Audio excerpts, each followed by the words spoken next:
বোধি বাংলা টক্স এই চ্যানেলটি বিশেষ কারণে যে কোনো দিন বন্ধ হতে পারে, তাই অবিলম্বে বোধি বাণী বাংলা এই নতুন চ্যানেলটিতে সাবস্ক্রাইব করুন এবং বোধির নতুন নতুন ভিডিও দেখুন। তুমি একদিন সেদিনই মুক্ত অবস্থা লাভ করবে যেদিন তুমি জেনে কাজ করবে। কি জেনে কাজ করবে? যে তাপ ছাড়া কাজ নেই। এমন কোনো কাজ তুমি করতে পারবে না, জীবনে তুমি এমন কিচ্ছু করতে পারবে না যার মধ্যে তোমার তাপ নেই। মুক্ত, মুক্ত মানে কি? মুক্ত কথাটার অর্থ কি? মুক্ত কথাটার অর্থ হচ্ছে আমাদের অতীত ভবিষ্যৎ নিয়ে যে কন্টিনিউয়াসলি আমরা যে একটা স্ট্রেসের মধ্যে থাকি, আমাদের অতীত ভবিষ্যৎ নিয়ে আমরা যে নানান রকম কল্পনার জগতে কাটাই এবং সেই কল্পনার সঙ্গে বাস্তবের কখনো কখনো এতখানি অমিল থাকে যে আমরা অত্যন্ত এক এক সময় কষ্ট পাই, ব্যথা পাই, দুঃখ পাই। অ্যাকচুয়াল এক্সপিরিয়েন্সিয়াল লাইফটা ভেরি ডিফিকাল্ট। ব্যবহারিক জীবনটা আমরা যত ভালো কথাই শুনি না কেন বই থেকে, যত ভালো কথাই মহাপুরুষদের মুখে শুনি না কেন, কিন্তু যে most difficult part is easier said than done. বলা সহজ, কাজে করা কঠিন। এই যে বাবা বলছেন তুমি সেই দিনই মুক্ত হবে যেদিন তুমি জানতে পারবে যে কোনো কাজ পৃথিবীতে নেই, কোনো কার্য পৃথিবীতে নেই যেটার পেছনে একটু না একটু অবিদ্যা আছে, একটু না একটু অজ্ঞান আছে। আর যেখানে অবিদ্যা আছে, যেখানে অজ্ঞান আছে, সেখানে তাপ আছে। বাবা বলছেন কিঞ্চিত পরিমাণ তাপ ছাড়া ঈশ্বরও সৃষ্টি করেন না। তার পরিপ্রেক্ষিতে যামিনী কুমার মুখোপাধ্যায় বলছেন ঈশ্বরও কিঞ্চিত তাপ ব্যতি রেখে সৃষ্টি করেন না। ঈশ্বর স্বয়ং, তিনি তো স্বয়ং সম্পূর্ণ, তিনি সৃষ্টি করবেন, তার জন্যে তাপ এর কি কথা? মানুষ অজ্ঞানে আছে, মানুষ অবিদ্যায় ডুবে আছে, তাদের তাপ লাগে, সাধারণ মানুষের তাপ লাগে, তা তো বুঝতে পারি।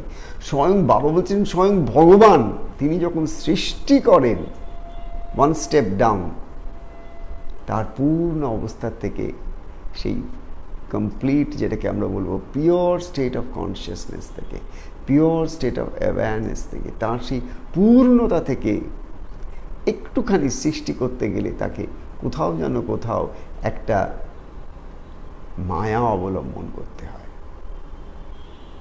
ভগবান শ্রীকৃষ্ণ যখন বৃন্দাবন লীলা করতে এসেছিলেন তখন তিনি যোগ মায়া অবলম্বন করে তবে কিন্তু ওই বৃন্দাবন বা তাঁর কৃষ্ণ লীলা তিনি করেছিলেন। একটু মায়া অবলম্বন করতে হয়। মায়া মানে that which is not apparently correct truth.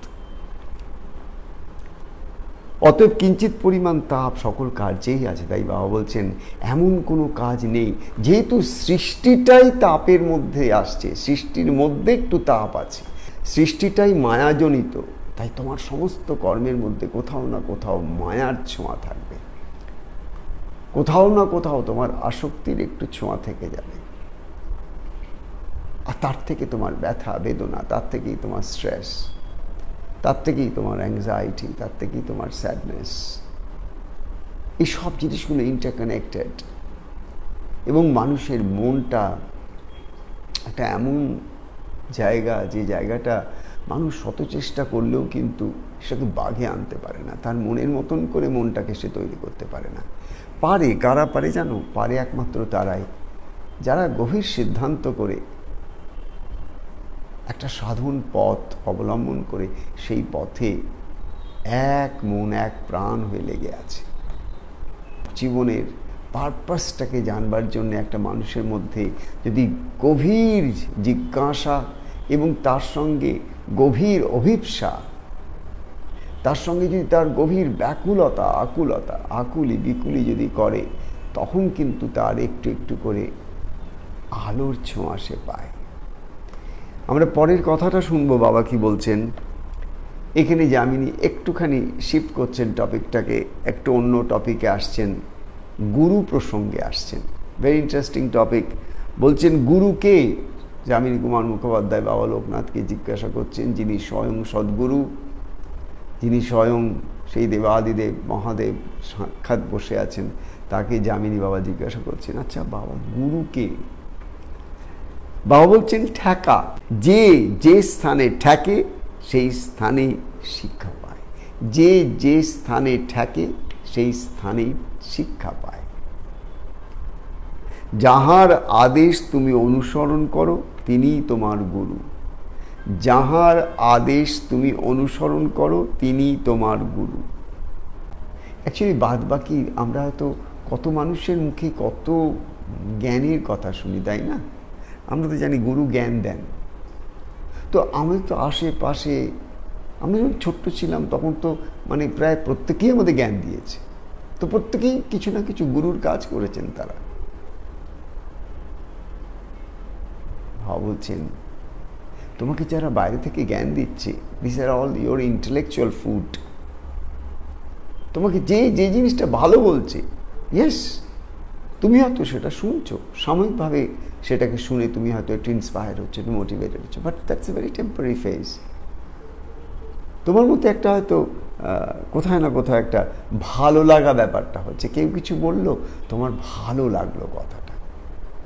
সুতরাং সেখানে কিন্তু আমরা দেখব একটা জ্ঞানের কথা, একটা বিজ্ঞানের কথা, একটা ভালো কথা, সেটা তোমাকে কিন্তু সাময়িকভাবে ডেফিনেটলি একটা কোথায় যেন একটা কিছু একটা দিশা দেখায়, কিন্তু বাট স্টিল ওটা তোমাকে ধরে রাখতে পারে না। কিন্তু জীবনের সব থেকে বড় শিক্ষা আমরা কখন পাই জানো? জীবনের সব থেকে শিক্ষা আমরা পাই যখন আমরা কোথাও ঠেকে যাই, যেখানে আমরা আমাদের অহংকার নিয়ে, আমাদের অভিমান নিয়ে, আমাদের মিথ্যা, অজ্ঞান, অবিদ্যা জনিত যে সত্তা, সেই সত্তা নিয়ে যখন কাজ করতে থাকি জগতের বুকে, আমাদের রিলেশনসগুলোকে যেভাবে আমরা মেনটেন করি অ্যাট ডিফারেন্ট লেভেলস, ঘরে, ওয়ার্ক প্লেসে, সমাজে, বিভিন্ন জায়গায়, বিভিন্ন মানুষের সঙ্গে যেভাবে আমরা চলার চেষ্টা করি, যেভাবে আমরা আমাদের ইচ্ছাগুলো, বাসনাগুলো, ডিজায়ার্সগুলোকে আমরা যেভাবে চরিতার্থ করার চেষ্টা করি, এই সব কিছু করতে করতে কোথাও কোথাও সব যেন ঠিক কাজ হয়ে যায়, আবার কোথাও কোথাও একটা মেজর স্টাম্বল এসে যায়। কাউকে তুমি বিশ্বাস করলে, মনে প্রাণে বিশ্বাস করলে, সবটুকু ইমোশন অনেকটাই তুমি তাকে দিয়ে দিলে, ইমোশনটাকে ইনভেস্ট করলে তুমি, এটা কিন্তু ভেতরে অত গভীরে আমাকে কেউ বলছে না, আমি দেখছি, শুনছি, একটা কোথায় যেন একটা ইমোশনে বয়ে যাচ্ছে। এই ইমোশনে বয়ে যেতে গিয়ে আমি সেই মানুষটার ব্যবহারিকের যে একটা এক্সটেরিয়ার, একটা বাহ্যিক লক্ষণ যেগুলো, সেগুলোকে দেখে হয়তো আমি অনেকটাই তাকে বিশ্বাস করে ফেললাম। যখনই আমি তাকে খুব বিশ্বাস করে ফেললাম, এবার দি আদার পারসন যদি তোমার জীবনে ওই মানুষটার মাধ্যমে তেমন কোনো প্রারব্ধের যোগ আছে, তাহলে ওই মানুষটা কিন্তু তোমাকে একটা শিক্ষা দিয়ে যাবে। জানবে আমাদের জীবনে যাদের যাদের সঙ্গে আমাদের যোগাযোগ হয়েছে, যাদের যাদের সঙ্গে we have stumbled even for a few minutes in our life, যাদের যাদের সঙ্গে আমাদের সংযোগ হয়েছে, প্রত্যেকের কাছে কিছু না কিছু আমাদের নয় পাওয়ার আছে, নয় দেওয়ার আছে। বোধি বাংলা টক্স, এই চ্যানেলটি বিশেষ কারণে যে কোনো দিন বন্ধ হতে পারে, তাই অবিলম্বে বোধি বাণী বাংলা এই নতুন চ্যানেলটিতে সাবস্ক্রাইব করুন এবং বোধির নতুন নতুন ভিডিও দেখুন।